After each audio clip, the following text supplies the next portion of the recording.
नमस्कार दोस्तों, स्वागत है हमारे YouTube चैनल में। दोस्तों, मैं आज आप लोगों के लिए प्रैक्टिस सेट नंबर 6 लेकर आया हूं। तो जो भी भाई बहने चैनल को सब्सक्राइब ना किए हों, सबसे पहले चैनल को सब्सक्राइब कर लीजिए, क्योंकि ऐसे ही 20 प्रैक्टिस सेट आपको मिलेंगे। हल जो है 20 प्रैक्टिस सेट मिलेंगे, क्योंकि यह प्रश्न जो है आपके ऐसे ही प्रश्न जो बनते हैं UPPSC स्टाफ नर्स और UPSSC ANM pharmacist lab technician, इन सभी में ऐसे ही प्रश्न पूछे जाते हैं। तो चलिए दोस्तों, वीडियो को शुरू करते हैं और वीडियो को बहुत अच्छे से ध्यान से अंत तक जो है देखिएगा दोस्तों। और बहुत ही महत्वपूर्ण इसमें प्रश्न पूछे गए हैं, आप लोग नोट भी बना सकते हैं और हिंदी में है दोस्तों। बहुत से भाई बहने कहते थे कि हिंदी में सर बताइए, तो मैं हिंदी में ही आप लोग को बता रहा हूँ। निम्नलिखित में से कौन सा तत्व मानव तथा गाय के दूध में सर्वथा पाया जाता है? तो कौन सा पाया जाता है? प्रोटीन और लैक्टोज जो होते हैं, ये मानव और गाय के दूध में सबसे ज़्यादा पाए जाते हैं। दोस्तों, मैं विस्तृत नहीं बताऊंगा कितना क्या है, आप लोग वीडियो को रोक कर देख सकते हैं, पढ़ भी सकते हैं। मैं आपको ऑप्शन और उसके प्रश्न के उत्तर बता रहा हूँ। किस रंग की रोशनी की सबसे बड़ी तरंगदैर्घ्य होती है? किसकी होती है दोस्तों? रेड की, लाल जो होता है उसकी सबसे ज़्यादा होती है। एक कंप्यूटर में प्रोग्राम जो एक प्रोग्राम निर्देश को एक बार से में मशीनी भाषा में अनुवादित करता है, उसे क्या कहते हैं? ये दोस्तों कंप्यूटर से भी क्वेश्चन बनते हैं, तो उसे क्या कहते हैं दोस्तों? ऑप्शन नंबर डी हो जाएगा आपका। तो इंटरप्रेटर इसको कहते हैं। क्वेश्चन नंबर 4 है, पाचन तंत्र में भोजन ग्रहण करने की प्रक्रिया को क्या कहते हैं? उसे हम कहते हैं इंजेशन कहते हैं दोस्तों। इंडाइजेशन नहीं, इंजेशन कहते हैं, अंतर ग्रहण करते हैं। क्वेश्चन नंबर 5 है, औषधि का अवशोषण किस भाग में सबसे अधिक होता है? तो किस में सबसे अधिक होता है? स्टमच में। औषधि का अवशोषण सर्वाधिक पेट में होता है। क्वेश्चन नंबर 6 है, निम्नलिखित में से कौन अंतर्गर्भाशय उपकरण का प्रमुख दुष्परिणाम है? कौन सा है? यही पेल्विक इन्फ्लामेशन डिजीज, मतलब श्रोणि सूजन रोग जिसको हम कहते हैं। जब अंतर्गर्भाशय उपकरण का प्रमुख दुष्परिणाम यही होता है दोस्तों। नेक्स्ट क्वेश्चन है, क्वेश्चन नंबर 7वां है, शल्य क्रिया में पहले लिपस्टिक तथा नेल पॉलिश को क्यों निकाल दिया जाता है? शल्य प्रक्रिया में लिपस्टिक और नेल पॉलिश को क्यों निकाल दिया जाता है? इसमें दिया है डी ऑप्शन, नीलिमा पता करने हेतु, मतलब साइनोसिस इज चेक्ड शल्य क्रिया में। क्वेश्चन नंबर आपका जो है 7वां था। आज क्वेश्चन नंबर 8वां, इनमें से कौन एक न्यूरोट्रांसमीटर का उदाहरण है? इनमें से कौन सा है? तो सभी हैं दोस्तों। डोपामाइन जो होता है ये भी न्यूरोट्रांसमीटर है। नॉरएपिनेफ्रिन जो है ये भी न्यूरोट्रांसमीटर है। एसिटाइलकोलिन ये भी जो है न्यूरोट्रांसमीटर है। तो दोस्तों, बहुत महत्वपूर्ण सब क्वेश्चन है। वीडियो को शेयर करते चलिएगा, लाइक भी करते जाइएगा दोस्तों। जो भाई बहने चैनल पर नए हैं उसको चैनल को सब्सक्राइब कर दीजिएगा। क्वेश्चन नंबर आपका जो है इधर 9वां है, एक विशेष कूट भाषा। इसमें दोस्तों ये रीजनिंग से क्वेश्चन पूछ लिया है, तो आप लोग इसको लगा सकते हैं। इसका ऑप्शन जो डी है ग्रीन। क्वेश्चन नंबर 9वां देखिएगा, 10वां देखिएगा दोस्तों, रजोवृत्ति मतलब मेनोपॉज। रजोवृत्ति के पश्चात महिला में अस्थि सुशीरता की संभावना बढ़ जाती है। कब बढ़ जाती है दोस्तों? एस्ट्रोजन के स्तर में जब कमी आती है तब, मतलब जो मेनोपॉज माहवारी इसको बोलते हैं, वह बढ़ जाता है। क्वेश्चन नंबर आपका 11 है, नर्सिंग विषय का वास्तविक ब्लूप्रिंट है? क्या है? नर्सिंग केयर प्लान, नर्सिंग देखभाल। बहुत महत्वपूर्ण क्वेश्चन दोस्तों, बहुत बार ये क्वेश्चन पूछा गया है आपका। इनमें से कौन प्रशासन का एक कार्य नहीं है? इसमें पूछ रहा है एक कार्य प्रशासन का तो नहीं है, तो आमोद और प्रमोद यह नहीं है, और सब है प्रशासन का। क्वेश्चन नंबर 13, गुर्दे का मुख्य कार्य क्या होता है? तो गुर्दे का मुख्य कार्य जो होता है, मतलब जिसको किडनी हम कहते हैं, द्रव के संतुलन को नियमित करना तथा अपशिष्ट पदार्थों का निष्कासन करना। अगर आप इंग्लिश में पढ़ना चाहते हैं तो इंग्लिश में भी है दोस्तों, हिंदी इंग्लिश दोनों है। आपका पेपर हिंदी इंग्लिश दोनों में आएगा। अधिकांश औषधियों का अणुभार किसके मध्य होता है? तो किसके मध्य होता है? 250 से 350 के मध्य होता है अधिकांश औषधियों का अणुभार।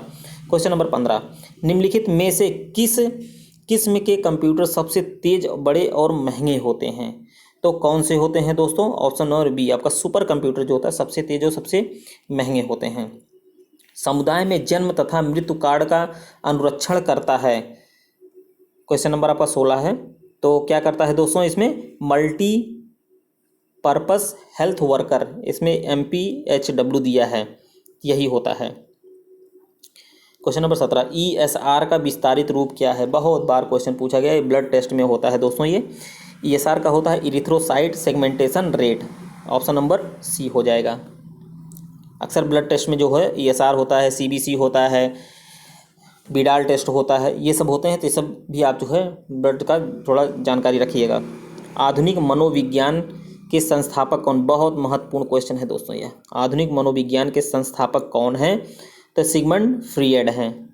क्वेश्चन नंबर 19, ICDS प्रोग्राम का संचालन, ये देखिए दोस्तों, यह डिपार्टमेंट ऑफ सोशल वेलफेयर का है, सामाजिक कल्याण के लिए। ICDS जो होता है आंगनबाड़ी वगैरह वाला जो होता है, उसी में है ये, सामाजिक कल्याण विभाग के लिए।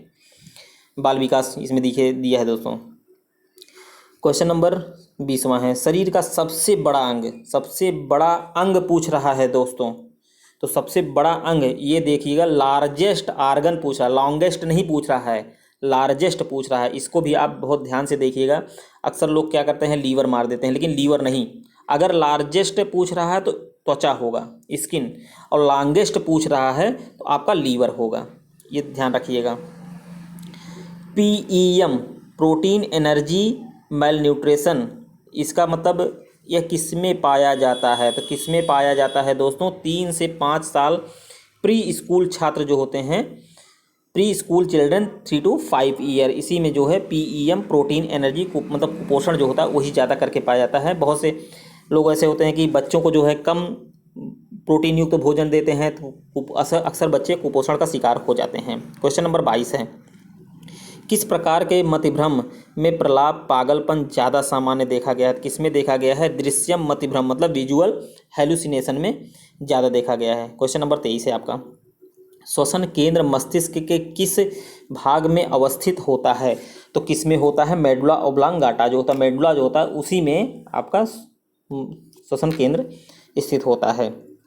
सिराओं की सबसे छोटी धमनियाँ कहलाती है। ये सब दोस्तों जो है आपका एनाटॉमी और फिजियोलॉजी से क्वेश्चन पूछे जा रहे हैं। तो आपका ऑप्शन क्या होगा? सीरिका, वेन्यूल्स बोलते हैं सिराओं की सबसे छोटी धमनियाँ, इसी को कहते हैं सीरिका को। 24 का C option. Question number 25, question number 25 में पूछ रहा है, एक आहार जिसमें 13 ग्राम वसा, 31 ग्राम कार्बोहाइड्रेट तथा 5 ग्राम प्रोटीन शामिल है, कितनी कैलोरी ऊर्जा देता है? तो कितनी कैलोरी ऊर्जा देगा दोस्तों? 261 कैलोरी ऊर्जा आपका देगा। ऑप्शन बी हो जाएगा। 26 क्वेश्चन नंबर है, वृषण कैंसर पर सामुदायिक शैक्षिक कार्यक्रम में सबसे बृहद ग्रुप होता है 20 से 34 वर्ष के आयु में। जो वृषण कैंसर होता है, टेस्टिकुलर कैंसर जिसको बोलते हैं, जो पेनिस के नीचे पाया जाता है, जो छोटे छोटे जो होते हैं वृषण, उसी में जो है अक्सर कैंसर पाया जाता है। और गलती के कारण ये दोस्तों होता है, ज़्यादा करके 20 से 34 वर्ष के आयु के वर्ग के आदमियों में पाया जाता है यह। क्वेश्चन नंबर 27 है, हेपेटिक कोमा, इसमें पूछ रहा है हेपेटिक कोमा के शिकार रोगी में कौन सा लक्षण विद्यमान रहता है? तो कौन सा रहता है? पीलिया जैंडिस जिसको बोलते हैं। हेपेटिक ये लीवर से संबंधित है। क्वेश्चन नंबर आपका 28 है। क्वेश्चन नंबर 28 में पूछा है, मधुमेह कीटोएसिडोसिस में कीटोन पिंडों का बढ़ा हुआ स्तर इनमें से किसके त्रुटि ऑक्सीकरण का परिणाम है? तो किसका है दोस्तों? वसा के कारण जो है वो ज़्यादा करके होता है, फैट जो होता है। कीटोएसिडोसिस जो है फैट के कारण ही होता है। अति गल ग्रंथिया का सबसे सामान्य लक्षण है, क्या है? कोल्ड सेंसिटिविटी मतलब शीतल संवेदनशीलता। क्वेश्चन नंबर 30 है, प्रसव के पश्चात प्रजनन अंग अपने पूर्व स्थिति में वापस आ जाते हैं जिसे कहते हैं, क्या कहते हैं? जटिलता, इनवॉल्यूशन कहते हैं। क्वेश्चन नंबर 31 है, हृदय गति रुकता से पीड़ित रोगी की देखभाल करते समय सबसे उत्तम नर्सिंग जिम्मेदारी क्या होनी चाहिए? तो क्या होनी चाहिए? सबसे उत्तम हृदय गति की निगरानी प्रारंभ करना, मतलब जो हृदय गति है उसी को देखना है। क्वेश्चन नंबर 32 है, इसमें पूछा लैनोजिन चिकित्सा का इसमें से कौन सा सामान्य साइड इफेक्ट है? तो कौन सा है? त्वचा पर खरोच के निशान, यही साइड इफेक्ट है। क्वेश्चन नंबर 33, इनमें से कौन सी जांच परिणाम सेप्टिक शॉक का संकेत है? कौन सा है? तो ब्रेडिकार्डिया जो होता है यही सेप्टिक शॉक का संकेत है। क्वेश्चन नंबर 34 देखिएगा दोस्तों, इसमें पूछ रहा है श्वसन एसिडोसिस के विकास में इनमें से कौन सी अवस्था का योगदान है? तो कौन सा है? हाइपरवेंटिलेशन, अति वातनायता, यही आपका बी ऑप्शन हो जाएगा। क्वेश्चन नंबर 35, किस रोगी को, इसमें पूछ रहा किस रोगी को इरिथ्रोपोइटिन देने का क्या उद्देश्य है जो गुर्दे की जटिल विफलता से ग्रस्त है? तो कौन सा है दोस्तों? लाल रक्त कोशिका की बढ़ना, संख्या बढ़ना। क्वेश्चन नंबर 36, सदमे से ग्रस्त रोगी किस शारीरिक अवस्था में लिटाया जा सकता है? जो सदमे में है तो उसको हम कैसे लिटाते हैं? ट्रेंडलबर्ग अवस्था में, ट्रेंडलबर्ग अवस्था में ही लिटाते हैं। ट्रेंडलबर्ग अवस्था अब आप समझ लीजिए, सदमे से ग्रसित व्यक्ति की प्रायः ट्रेंडलबर्ग अवस्था में रखा जाता है। यह एक ऐसी अवस्था है जिसमें व्यक्ति पीठ की तरफ सीधा लेटाकर उसके पैर के भाग को सर के भाग की तुलना में 15 से 20 डिग्री ज़्यादा उठा दिया जाता है। इस अवस्था का नाम जर्मन सर्जन फ्राइडरिचिट्स के नाम से दिया गया है। तो आप लोग इसको देख लीजिए, बहुत इंपॉर्टेंट है। क्वेश्चन नंबर 37 है, डायप्सीजिया का क्या अर्थ है? डायप्सीजिया का अर्थ क्या है? निगलने में परेशानी। डायप्सीजिया जो होता है difficult of soiling. Question number 38 है, मुख गुहा में पाया जाने वाला सबसे सामान्य सूक्ष्म जीवी है? क्या है दोस्तों? बैसिलस एसिडोफिलस, ऑप्शन सी हो जाएगा।